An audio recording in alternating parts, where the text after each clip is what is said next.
This was the first time this billionaire ever drove a Ferrari, and right away he noticed a few fatal flaws. There was air mixed into the braking system, and it wasn't fast enough. It had none of the horsepower a real sports car should have. But the most ridiculous part was, this so-called top-of-the-line supercar had a clutch worse than an average car, so he immediately drove it into his own tractor workshop. But after running a few checks, he was shocked to discover that the clutch used in this Ferrari was exactly the same as the one he used in his tractors. After confirming it was all true, he went straight to see Ferrari's founder Enzo Ferrari. At first, he praised Ferrari for being a world-class leader in the auto industry, then gently pointed out the problems he had encountered, and even suggested a collaboration to develop a high-performance clutch. But the moment Enzo heard he was just a tractor manufacturer, he gave him a condescending look. I've got a dinner appointment. Forgive me, but your clutch does not live up to your car.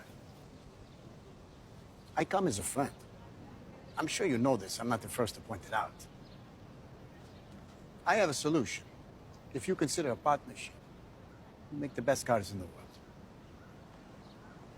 Go back to your tractors, farmer. That sarcastic tone made the man furious, and he wasn't about to stay quiet anymore.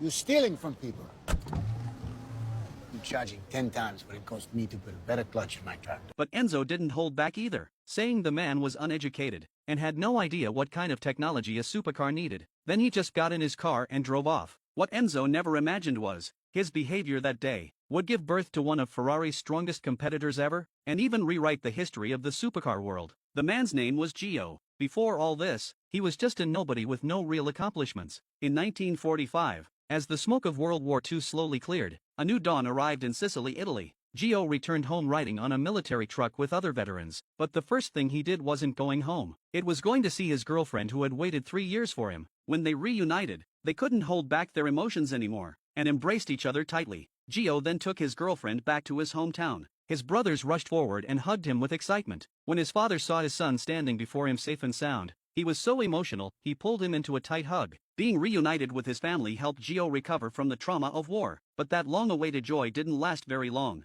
Gio soon found himself feeling lost again, because his father hoped he would take over the family business one day. But deep down Gio knew he didn't want to spend his life stuck on a farm. So he told his dad that his brothers could take care of it instead, because he had served as an engineer in the army, and he already had his own plan. He told his father that since agriculture in Italy was booming now, farms were in growing need of tractors, but the only company making tractors in the area sold machines that were ridiculously expensive, way too big, and insanely fuel-hungry. So Gio wanted to build a small, affordable tractor that any average family could afford to use. But his old-fashioned father thought he was just daydreaming. After all, with how fast industry was developing, there was no way farmers like them could compete with big capitalists.